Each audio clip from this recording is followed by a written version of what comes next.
Welcome to this explainer. Today, we're actually going to unlock the source code of effective communication by mastering phrases, clauses, commas, and transitions. Now, you might be used to thinking of these as just rigid grammar rules, but I want you to look at them as the underlying software that makes your writing run smoothly.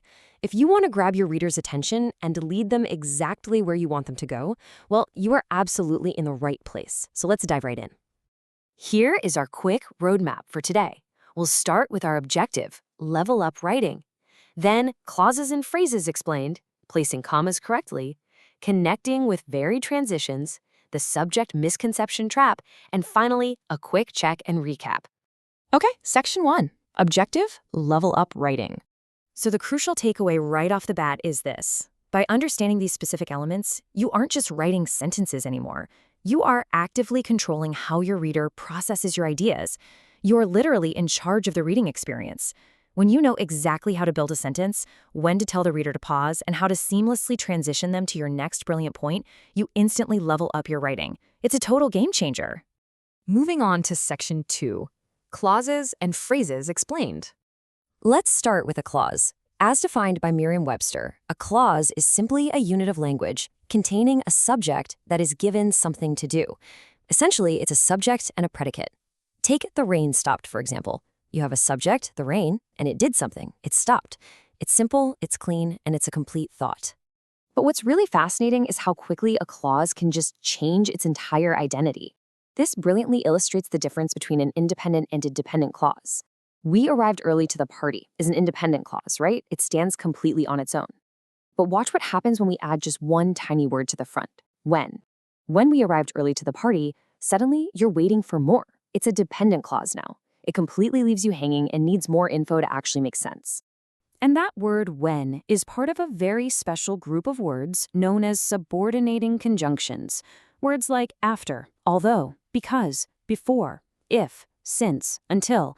These are the exact tools that turn an independent, complete thought into a dependent or subordinate clause.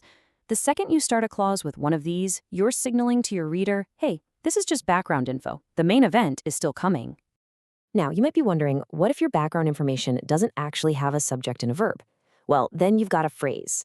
Introductory phrases, like prepositional phrases, infinitive phrases, or participial phrases, they set the stage for the main action, just like a dependent clause does. But the key difference is they lack their own separate subject and verb combination. All right, section 3, placing commas correctly. Think of commas as literal traffic lights on the page. When we use introductory clauses or phrases to set the stage, like we just talked about, we usually need a comma to tell the reader, okay, the background information is over, take a quick breath, the main action is about to begin. Let's look at a couple of fantastic examples straight from the Purdue Owl. First, if they want to win, athletes must exercise every day. And second, because Smokey kept barking insistently, we threw the ball for him. Notice how the comma neatly separates the introductory dependent clause from the independent main clause in both of these sentences.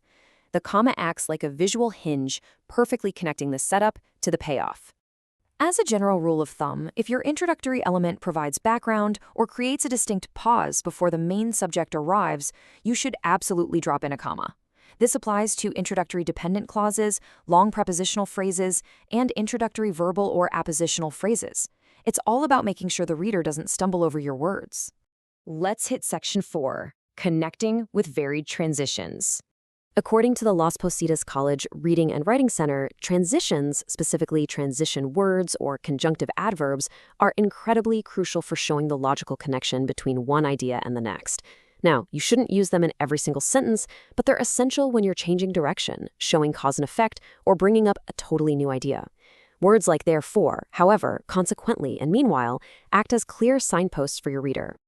Just look at how abrupt this first version feels. Frank needed a composition course to graduate. He enrolled in English 1A.